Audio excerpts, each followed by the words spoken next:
Team India మాజీ allrounder Yuvraj Singh తండ్రి మాజీ క్రికెటర్ యోగరాజ్ సింగ్ తన వివాదాస్పద వ్యాఖ్యలతో మరోసారి వార్తల్లో నిలిచారు.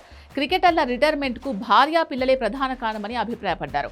కుటుంబం పిల్లలను చూసుకోవాలని, ఆట నుంచి తప్పుకోవాలని ఆటగాళ్లపై వారి సతీమణులు ఒత్తిడి తీసుకొస్తున్నారని తెలిపారు. ప్రస్తుతం ఈ వ్యాఖ్యలు నెట్టింట తీవ్ర దుమారం రేపాయి. విరాట్ కోహ్లీ, రోహిత్ శర్మలు కూడా భార్య పిల్లల కోసమే ఆటకు వీడ్కోలు పలికారని, ఇది వారికి భావ్యం కాదని పేర్కొన్నారు. తాజాగా ఒక స్పోర్ట్స్ ఛానల్కి ఇచ్చిన ఇంటర్వ్యూలో యోగరాజ్ సింగ్ ఈ వ్యాఖ్యలు చేశారు.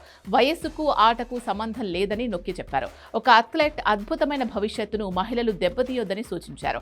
ఆటగాడికి మతం, కులం ఉండవని, వారు బతుకున్నంత కాలం ఎన్నో సాధించగలరని చెప్పుకొచ్చారు. భారత్లో 40 ఏళ్లు రాగానే తమ వయసు అయిపోయిందని జనాలు అంటున్నారని, మహిళలు 30 ఏళ్లు దాటగానే ఫిట్నెస్ కోల్పోయి షేప్ అవుట్ అవుతున్నారని యోగరాజ్ వ్యాఖ్యానించారు. తాను డైరెక్టర్గా ఉన్న జిమ్లో ఒక కొత్త రూల్ను తీసుకొచ్చారని, సీనియర్ సిటిజన్స్ ను తిరిగి ఫిట్ గా మార్చాలని నిర్ణయించుకున్నట్టు తెలిపారు. ఈ సందర్భంగా రోహిత్ కోహ్లీ టెస్ట్ రిటైర్మెంట్ పైన తీవ్ర వ్యాఖ్యలు చేశారు. రోహిత్ శర్మ, విరాట్ కోహ్లీలు చిన్న వయసులోనే ఆట నుంచి తప్పుకోవాలనుకుంటున్నారని, జీవితాంతం వారికి ఇది అవమానకరంగా మిగిలిపోతుంది అన్నారు. జట్టుకు వారి అవసరమని ప్రపంచానికి చాటి చెప్పాలి అన్నారు. 50 ఏళ్ళు వచ్చినా సరే డబుల్ సెంచరీలు బాదుతుంటే వాళ్లను జట్టు నుంచి తీసేలేరు అన్నారు. ఈ దేశంలో వయస్సు అనేది అంశం చాలా విచిత్రంగా ఉంటుందని యోగరాజ్ సింగ్ పేర్కొన్నారు. మహిళల పట్ల యోగరాజ్ చేసిన ఈ అనుచిత వ్యాఖ్యలు నెట్టింట తీవ్ర దుమారాన్ని రేపాయి.